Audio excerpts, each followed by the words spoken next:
Nous avons voulu, après avoir pris connaissance de cette lettre entre l'Agence de sécurité sanitaire et le ministère de l'Agriculture, tout de suite porter à connaissance cet état de fait. Hein. Quand vous avez le directeur de l'ANSES qui écrit au directeur de la DGL pour dire depuis 3 ans, maintenant ça fait plus de 3 ans, il y a des produits pour lesquels on a donné un avis défavorable parce que les produits sont dangereux pour l'environnement ou la santé et vous n'avez rien fait.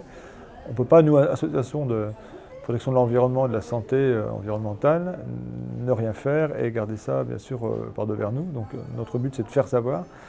Et pas seulement dans ce cas-là, puisque la situation est tellement grave, il y a plus de 40 produits concernés, dont 6 ou 7 concernent directement un risque inacceptable pour la santé, soit des consommateurs, soit des applicateurs. Faire autrement que de porter une plainte pour mise en danger de la vie d'autrui, puisqu'il y a un risque de décès ou de blessure grave. D'après même les termes de l'évaluation de l'ANSES, hein, c'est risque inacceptable, ce sont les termes de l'évaluation de l'ANSES. Donc voilà, des actions juridiques et également une action d'information pour que cette situation cesse.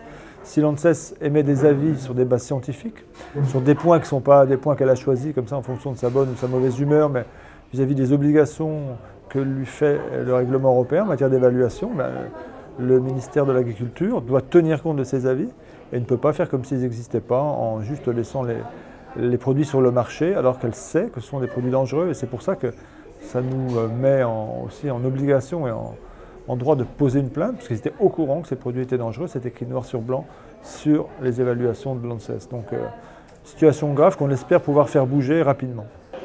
Ça veut dire qu'il y a des...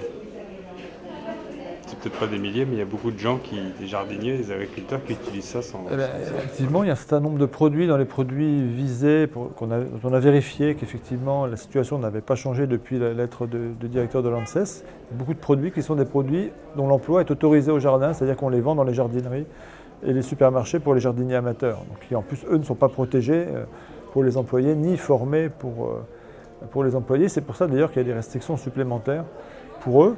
Et s'il y a eu un avis défavorable justement de l'agence par rapport à l'autorisation de ces produits-là, c'est parce qu'ils considèrent que l'utilisateur amateur, donc pas protégé, pas formé, n'a pas à les utiliser parce qu'il est mis en danger par l'emploi de ces produits.